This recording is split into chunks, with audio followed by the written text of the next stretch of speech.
TV industry से हमेशा हमेशा के लिए एक हंसता मुस्कुराने वाला चेहरा जा चुका है। अपनी प्यारी मुस्कुराहट से कैसे किसी का दिन बनाना है, ये बात दिव्या भटनागर जी अच्छे से जानते थे। शायद इसी वजह से उनके जाने के बाद तमाम टीवी सेलेब्स और उनके करीबी दोस्त उन्हें याद कर अपने पोस्ट में उनकी स्माइल और नेक दिल होने की बात कर रहे हैं।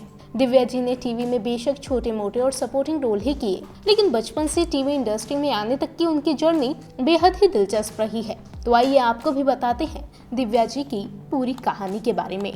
दिव्या का जन्म 5 सितंबर 1986 को दिल्ली में हुआ था। उन्होंने अपनी schooling Vidya Bhavan girls senior secondary school Delhi से ही की और दिल्ली यूनिवर्सिटी से बैचलर की डिग्री हासिल की।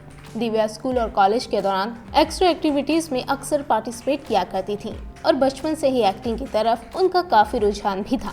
लेकिन उन्हें एक्टिंग में हाथ आजमाने का मौका मिला था कॉलेज में एक प्ले करने के दौरान। जी हाँ, दरअसल कॉलेज के दौरान दिव्या ने एक ड्रामा में पार्टिसिपेट किया था, जहां से उन्हें नेशनल स्कूल ऑफ ड्रामा ने थिएटर प्ले के लिए सिलेक्ट किया। बस फिर क्या था, दिव्या थिएटर्स में काम करने लगी और फिर उन्हें पहला टीवी शो मिला साल 2009 में चांद के पार चलो से। इस शो में दिव्या ने सपोर्टिंग रोल ही प्ले किया था। शो के बाद उन्होंने 2009 में ये रिश्ता क्या कहलाता है भी किया। इसके बाद 2011 में सवारे सबके सपने प्रीतो, 2017 में सेठ जी, 2018 में श्रीमान श्रीमती फिर से और 2020 में तेरा यार हूँ मैं शो में नजर आई।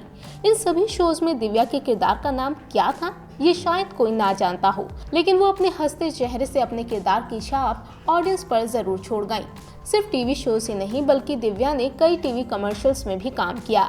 दिव्या जी को जानवरों से बेहद ही लगाव था। उन्होंने 3 पेट भी रखे थे जिनका नाम टुक टुक, लैला और मजनू है। वैसे बहुत कम लोग ही इस बात को जानते हैं कि Divya Indian semi classical dance form में ट्रेंड डांसर भी थी। दिव्या ने साल 2015 में अपने लॉन्ग टाइम बॉयफ्रेंड गगन से गुपचुप सगाई की थी, क्योंकि उनके परिवार वाले दोनों के रिश्ते के खिलाफ थे।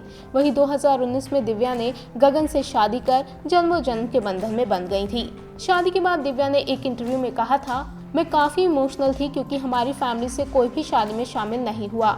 मैंने हमेशा से एक ग्रैंड वेडिंग के सपने देखे थे, लेकिन हमारे परिवार वाले हमारी शादी के फैसले से सहमत नहीं थे और इसी वजह से हमें सिंपल तरीके से ही शादी करनी पड़ी।